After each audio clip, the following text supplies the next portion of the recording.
Yo, what's up, Hooder Rats? This is Billy G with Guyette Roofing. We're about to do a detailed walkthrough of a roof that we have just finished a couple days ago. I'm doing our famous 317.5 point inspection. We're not going to go through all those points in this video, but we are going to do a walkthrough, a deep dive in putting on a good roof system. And we do put on a good roof system. We take a lot of pride in that. Not that we don't mess up every now and then, but this is a standard roof replacement for us. This is a residential roof. We do commercial roofing as well, but we'll just do a kind of a walk. Sorry about that, I got a phone call. I have to figure out another way to record these without doing it on my phone. That guy's probably gonna call me again. He's trying to sell me something. Probably trying to sell me a roof. Anyway, I'm trying to sell you a roof if you didn't know that. I'm not gonna hide from that. That's what I do every day, is I'm trying to sell you a roof. Anyway, we're doing a walkthrough. This is a residential roof that we have just finished. This is what it looks like from the ground. You know, when we finish up a roof, a lot of the times the homeowner is only seeing the view from the ground. So it's important that the ground view looks good. You can see nice clean edges all the way around. We've got our weathered wood edge metal that is wrapping the fascia of this house. And this is what it looks like from the ground.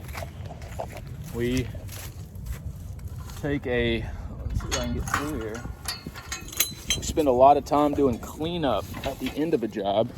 I'm not going to show all of the ground, but just make sure that this is. I'm sorry. I'll lock that up on the way out.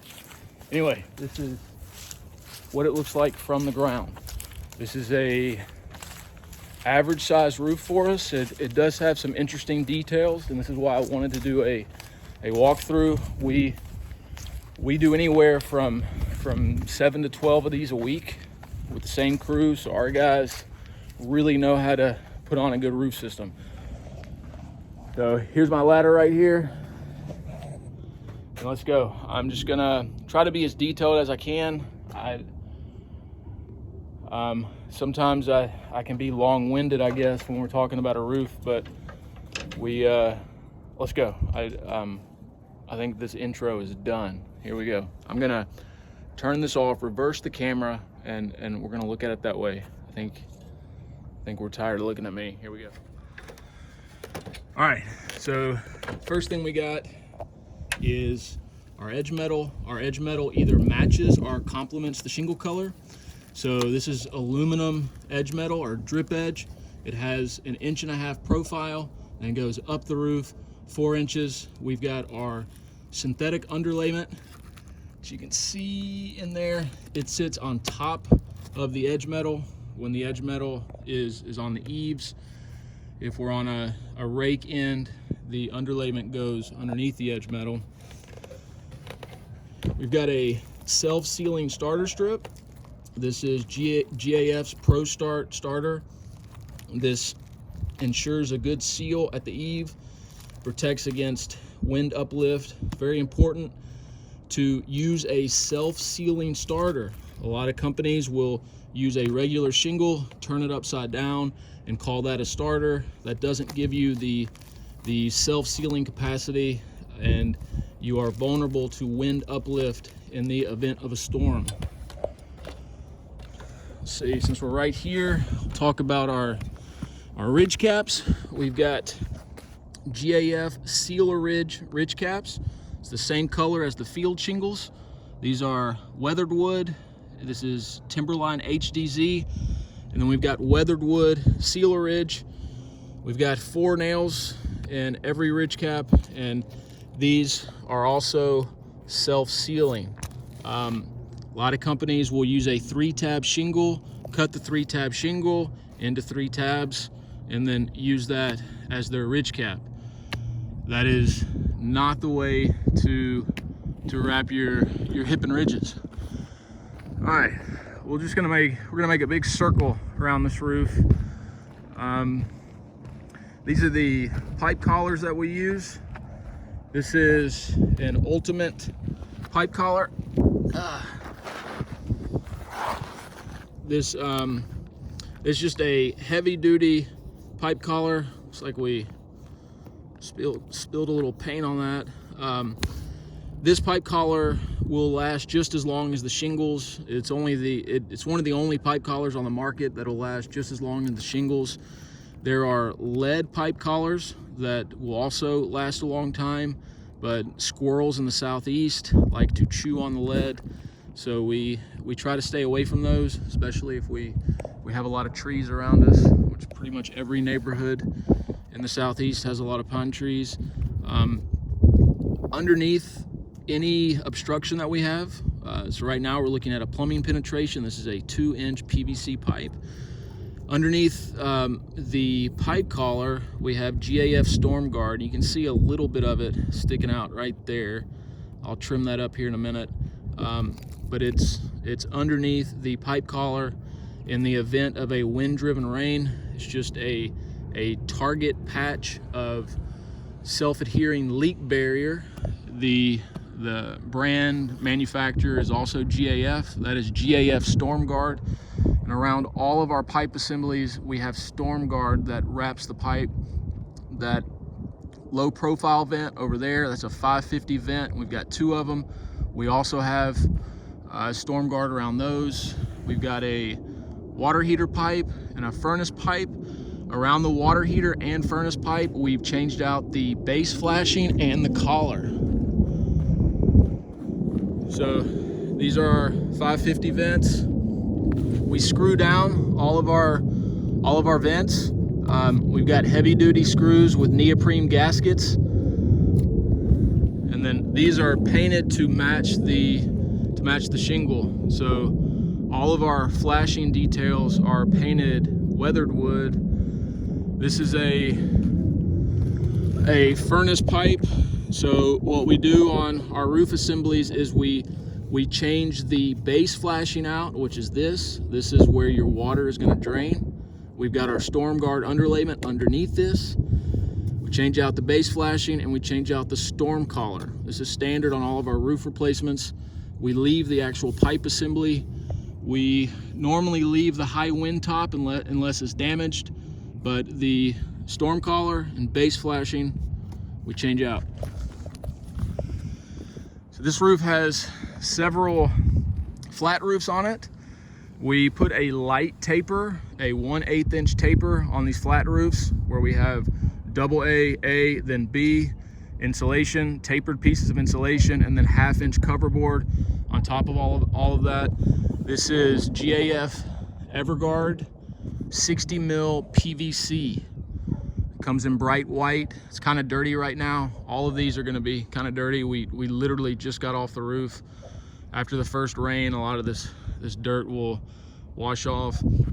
On the apron detail, this is PVC cladded metal.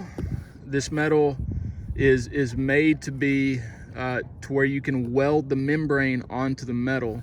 So we've painted this. It comes in all white, so it's an all white flat sheet, and then we bend it. We custom bend it to meet the needs of each roof. This is just a basic apron detail.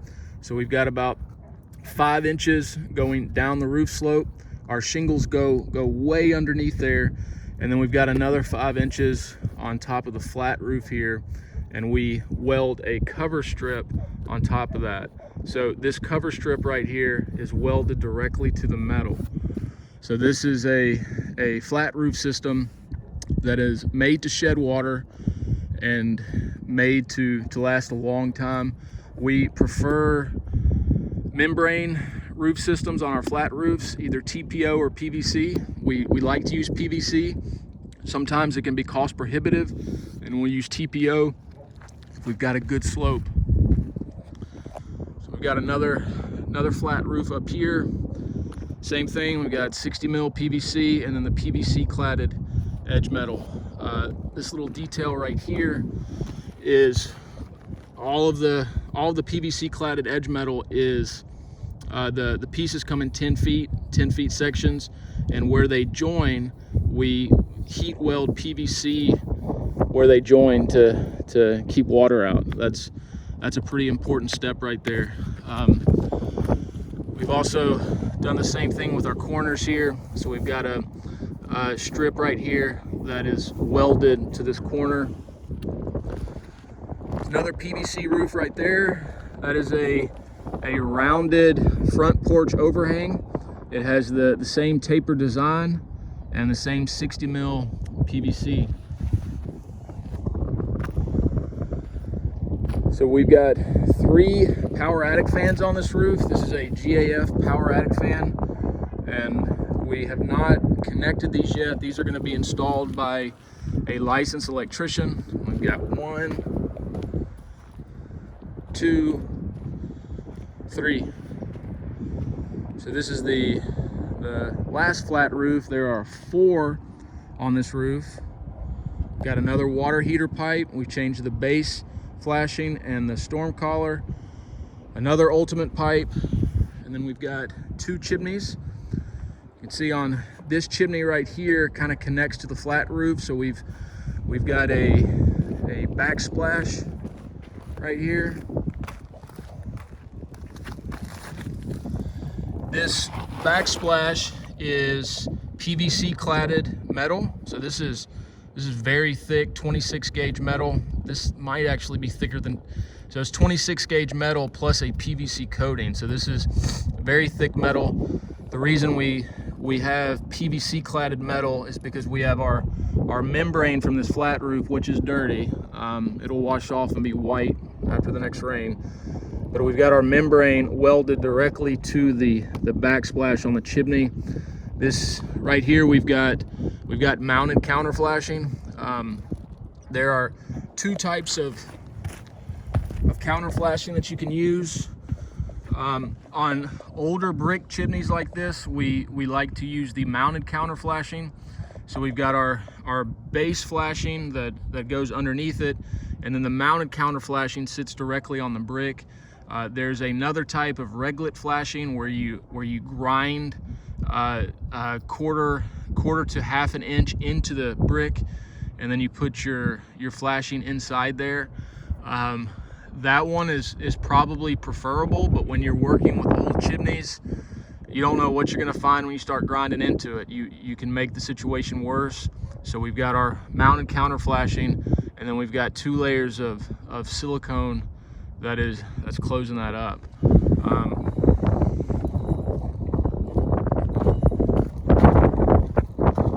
We got new apron flashing, new counter flashing. Both of the chimneys are made the same way. This is a good panoramic view of the GAF weathered wood. This is HDZ. This is their newest line. But this is what it looks like. This is the most popular color in roofing, is weathered wood.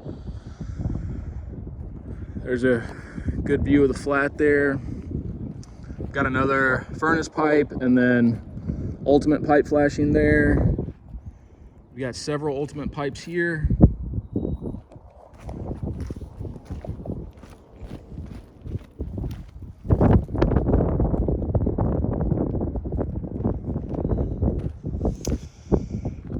Then on our valley systems, the way we get a lot of questions about this, but we have in our valleys, there's several ways to do a valley, and the standard way that we do our valleys is we strip all the old roofing down to the roof deck, and then we put GAF storm guard. We line the valley with GAF storm guard. Full width of GAF storm guard is 36 inches. So underneath these shingles we have the leak barrier that comes to about there. So it's going to be 18 inches on either side of the valley, and we center it up with the valley, and we line the valley with that storm guard. And then we have a base layer of shingles, which is the panel that I'm sitting on right here. It goes up the valley, and then we have our top layer that goes over that. Then we snap a line that is offset 2 inches from the center of the valley. So this is the center of the valley. We measure 2 inches up the valley, and then we cut the excess shingle from the top layer. And this is a proven way to shingle valleys, and it's the way that we prefer to do it. You can put metal in the valleys, but it takes a little bit longer. It's a little more expensive, and it's not entirely waterproof. On a lot of metal valley systems, we get called, we get repair calls on that their metal valleys leak in. It's buckled. As the house expands and contracts, the metal tends to buckle and disrupt the shingles. So we try to stay away from metal valleys. If we're using a designer shingle, then we install metal valleys if the shingle is too thick to do our overlay system. That's it. This is a standard residential roof replacement for us. This was about 53 squares. And it's got a nice combination of chimney details, attic fans, pipe collars, low slope roofs, valleys. That's it. All right, so hopefully I was thorough enough on that walkthrough. It's kind of cold, and I was distracted by one of the neighbors. When I'm doing one of these videos and somebody comes out and they're like, what's that noise on the roof of my neighbor, and they come out and start looking at me, I get nervous, and anyway, I'm gonna go tell them exactly what I was doing. I've got my truck parked over here, so they may not know that I'm a roofing contractor, because I'm looking like really hipster today, you know, and I know hipsters don't usually get on roofs, so it's probably surprising anybody that's watching me. So that's it. I'm gonna try to do more of these, but this is a pretty standard roof replacement for us, and we're pretty good at it. So if you're looking for a roofing contractor and you're in the state of Alabama, I can come give you an estimate. If you are in another state or any part of the country or the world where they sell shingles, I can look over a quote for you for free. I kind of enjoy looking at other companies' roofing quotes. There's some good companies out there. There's some good companies in our service area, but I can at least guide you in the right direction as far as what questions to ask. I'm going to be working on a template where just I'll give to anybody that emails me, billy@guyetteroofing.com. It'll just be a template of questions to ask your roofing contractor, whether that's us or somebody else. We can't roof them all. We can't. But at least you'll be educated and prepared. What I found is that most roofing contractors do know how to do the right thing. They just choose not to. They try to compete on price, something that we never do. And it's just a slippery slope when you start to lower your price. There's things that you don't do, not that you don't know how to do it, but you just don't do it because the guy still wants to make money. So when you're shopping for a roof replacement contractor, if you're pushing everybody as low as they can, they're going to compromise on quality, and you're probably not going to know. So just make sure that they're hitting certain points, and then if all things are equal and you've got several estimates and there's a discrepancy in price, but all of them are going to do these things, well then choose the lowest one, maybe. Anyway, this is Billy Guyette in Montgomery, Alabama today with Guyette Roofing. Let's go.